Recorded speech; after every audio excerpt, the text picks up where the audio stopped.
والذین آمنوا، اب ایک ٹھنڈا جھونکا بھی آ رہا ہے اہل ایمان کے لیے، وہ لوگ جو ایمان لے آئیں گے، وعملوا الصالحات، اور نیک اعمال کریں گے۔ صرف ایمان لانا کافی نہیں ہے، نیک اعمال، اوبیڈینس، تابعداری، اطاعت بھی۔ لا نکلف نفسا الا وسعها، تو ہم کسی بھی جان کو تکلیف نہیں دیتے مگر اس کی وسعت کے مطابق۔ اولئک اصحاب الجنہ، ایسے لوگ ہوں گے اہل جنت، ہم فیہا خالدون، وہ رہیں گے اس میں ہمیشہ ہمیشہ۔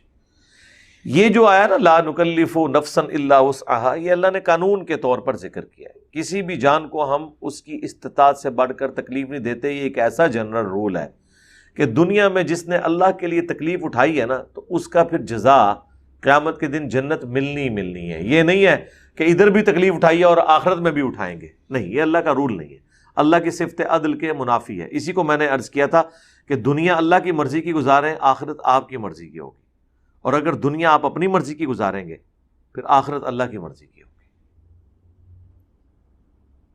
آپ یہاں بیٹھ کے جنت کما سکتے ہیں کیونکہ اللہ تعالیٰ نے فرمایا کہ میں کبھی بھی وعدہ خلافی نہیں کرتا۔ دنیا میں ہو جاتا ہے کہ انسان محنت کرے اور رزلٹ اپوزٹ نکلا ہے، آخرت میں نہیں نکلے گا۔ آخرت میں جو آپ نے محنت کی ہے وہی ملے گا۔ دنیا میں اس لیے ہوتا ہے کہ اللہ نے دنیا کو آزمائش کا ذریعہ بنایا ہے۔ یہاں پہ آپ محنت کریں، رزلٹ مل بھی سکتا ہے، نہیں بھی مل سکتا، کیونکہ یہاں اللہ تعالیٰ کسی کو دے کے آزماتا ہے، کسی سے لے کے آزماتا ہے۔ آخرت میں ایسا نہیں ہے، آخرت میں تو آزمائش آئی کوئی نہیں۔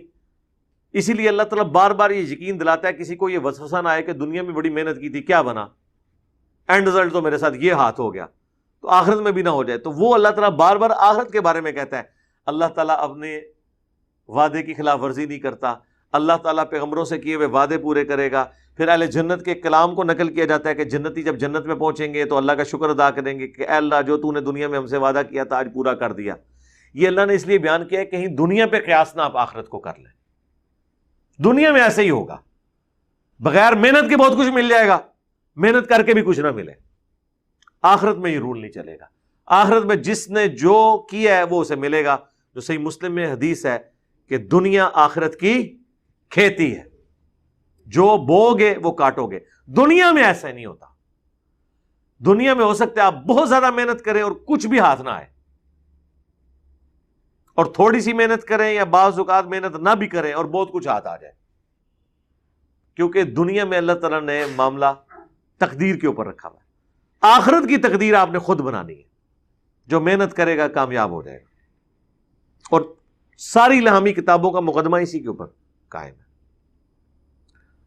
اہل جنت رہیں گے اس میں ہمیشہ ہمیش، اور یہاں تک اللہ ان کو انعام دے گا۔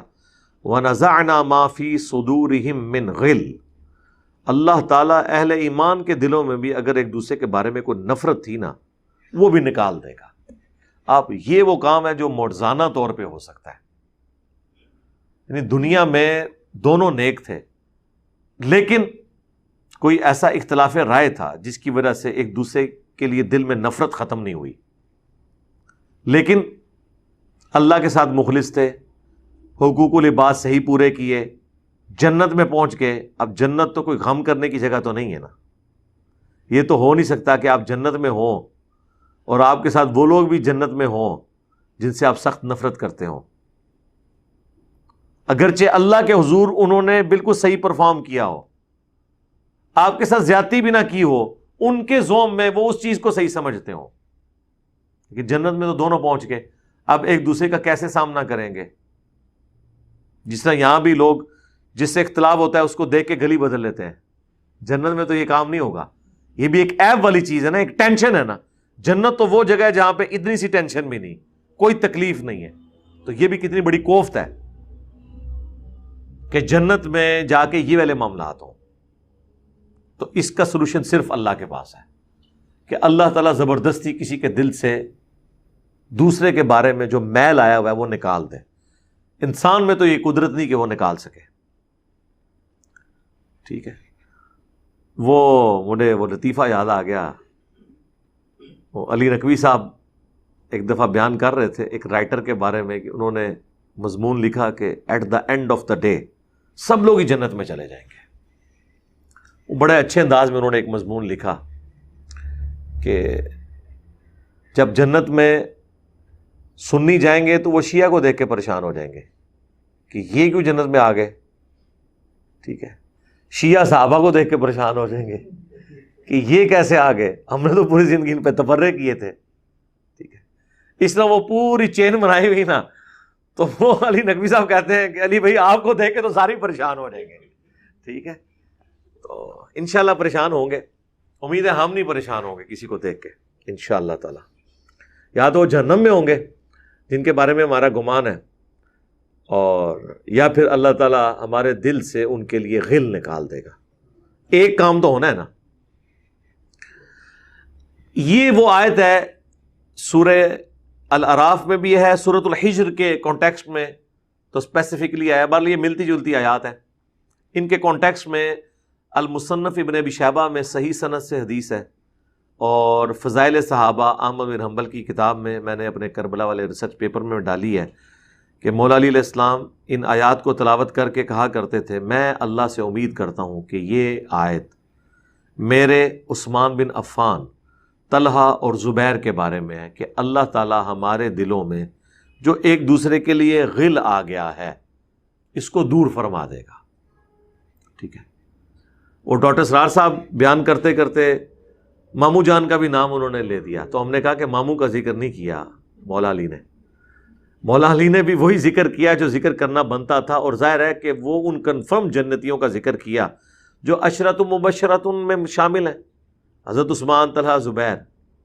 اور دیکھیں اللہ تعالیٰ نے سب کو پاک و صاف کر کے اٹھایا. حضرت عثمان کی مظلومانہ شہادت ان کی اجتہادی غلطیوں کا کفارہ بن گئی. حضرت طلحہ جنگ چھوڑ گئے. المستدرک للحاکم میں ہے کہ مروان نے ان کے گھٹنے میں تیر مار کے انہیں شہید کیا کہ اس کے جنگ چھوڑنے کی وجہ سے ہم جنگ جمل ہار جائیں گے. حضرت زبیر کے بارے میں تو میری ویڈیو ریکارڈ ہو گئی ہے, مسند احمد میں موجود ہے, المستدرک للحاکم میں ہے کہ مولا علی نے جب انہیں یاد کروایا کہ تمہیں نبی الاسلام نے ایک دن فرمایا تھا نا کہ تم علی سے محبت کرتے ہو, ایک دن تم اس سے جنگ کرو گے, تم باغی اور ظالم ہوگے, تو انہوں نے کہا میں تو یہ بھول گیا تھا, تو میدان جنگ چھوڑ گئے. جس طرح حضرت یوسف علیہ السلام کا وہ قیدی بھول گیا, حالانکہ قرآن میں آتا ہے کہ حضرت یوسف نے کہا تھا اپنے مالک سے میرا ذکر کرنا, 9 سال تک بھولا رہا. اس نے کہا شیطان نے بھلا دیا. حضرت زبیر کو بھی شیطان نے بھلا دیا. خیر اس وقت یاد آیا, وہ میدان جنگ چھوڑ گئے. جرموز, ابن جرموز ایک تھا حضرت علی کا فوجی, اس نے جا کے قتل کر دیا. حضرت علی نے کہا صفے کو جہنم کی بشارت دے دو. میں نے رسول اللہ سے سنا تھا کہ ہر نبی کا خاص یار ہوتے ہیں حواری, زبیر میرا حواری ہے. اس نے حضرت علی سے پوچھے بغیر, حالانکہ حضرت علی کا حکم ہے المصنف ابن ابی شیبہ میں کہ جو جنگ چھوڑ کے چلا جائے تم نے اس کا پیچھا نہیں کرنا. حضرت علی کی بھی نافرمانی کی, اور ایک جنتی صحابی کو اس نے قتل کیا جو کہ اس جنگ سے جا چکے تھے اپنی غلطی کو مان کے. انہوں نے جنگ لڑی ہی نہیں, اللہ نے ان کو قبول کر لیا. تو اسی لیے حضرت علی پھر کہتے تھے کہ میں اللہ سے امید کرتا ہوں کہ ہمارے دلوں میں, حضرت علی کے لیے تو خیر ان کے دل, حضرت علی کے دل میں تو ان کے لیے کچھ بھی نہیں آیا نا, وہ تو ان کو اینڈ وقت تک سمجھاتے رہے. بفرض محال اگر ان کے دلوں میں بھی کوئی میرے لیے غل ہے تو اللہ تعالیٰ نکال دے گا. ٹھیک ہے, تو باقی مامو جان کے لیے تو المصنف ابن ابی شیبہ میں آیا کہ قنوت نازلہ پڑھی ہے مولا علی نے, اور المصنف ابن ابی شیبہ میں ہے مولا علی کہتے ہیں کہ قیامت کے دن میں اللہ سے امید کرتا ہوں کہ ہمارے مقتولین اور ہمارے مخالفین کے مقتولین جنت میں ہوں گے, اور پھر فیصلہ میرے اور معاویہ کے درمیان اللہ کی عدالت میں طے پائے گا. یہاں تک بات کر کے مولا علی نے چھوڑ دی ہے. اب یہ آخرت کا معاملہ ہے, ادھر بیٹھ کے کوئی کسی کو ڈیسائیڈ کرنے والا نہیں ہوتا کہ کسی کے لیے جہنم کی بشارت سنائے. آخرت کے معاملات کو آخرت کے لیے رہنے دیں. بہرحال چونکہ اس کے ساتھ یہ چیزیں جڑی ہوئی ہیں اس لیے میں نے اسے کور کیا. تجری من تحتہم الانہار, ان کے نیچے نہریں رواں ہوں گی. وقالوا الحمد للہ الذی ہدانا لہذا, اور وہ پھر تعریف اللہ کی کریں گے کہ تمام تعریفیں اس اللہ کے لیے جس نے ہمیں گائیڈ کر دیا, پہنچا دیا یہاں تک. وما کننا لنہتدی, جبکہ ہماری تو یہ کمپیٹنسی نہیں تھی کہ ہم ہدایت پر ہوتے. لولا ان ہدان اللہ, اگر اللہ ہی ہمیں ہدایت نہ دیتا. یہ اللہ کے نیک بندوں کی نشانی یہ ہوتی ہے کہ وہ اپنی ہر چیز کو اللہ کی طرف منسوب کرتے ہیں، جبکہ اللہ تعالیٰ قرآن میں جگہ جگہ کہتا ہے کہ یہ نیک بندوں کے اعمال ہیں، اور بندے کیا کہتے ہیں؟ نہیں اللہ تیرا فضل ہے۔ اور بیک وقت دونوں باتیں درست ہیں، جو محنت کرتا ہے اسی کو پھل ملتا ہے، اور پھر محنت کے بعد پھل ملنا یہ اللہ کی توفیق سے ہوتا ہے، اللہ تعالیٰ استقامت دیتا ہے۔ لقد جاءت رسل ربنا بالحق، بے شک ہمارے پاس ہمارے رب کے رسول حق کے ساتھ آئے تھے۔ وَنُودُوا، اور ان کو ندا دی جائے گی، ان تلکم الجنہ، کہ اب تمہارے لیے ہے جنت، یہ وہ جنت ہے، اورثتموہا بما کنتم تعملون، جس کے تم وارث بنائے گئے ہو بسبب ان اعمال کے جو تم دنیا میں کیا کرتے تھے۔ دیکھا ہے؟ اللہ نے اسے اپنے فضل کی طرف منسوب نہیں کیا، یہ اللہ کی قدردانی ہے۔ اللہ نے کہا نہیں میرے بندو، تم نے کام ہی ایسے کیے تھے، جنت تو تم پہ واجب تھی، میں نے دینی تھی، یہ تمہاری محنت ہے۔ اور بندے کیا کہہ رہے ہیں؟ نہیں اللہ تیرا فضل ہے، تو نے پیغمبر بھیجے، تو نے کتابیں بھیجی، تو نے ہدایت دی، اگر تو ہدایت نہ دیتا تو ہم گمراہی ہوتے۔ یہی ایٹیچیوڈ ہونا چاہیے۔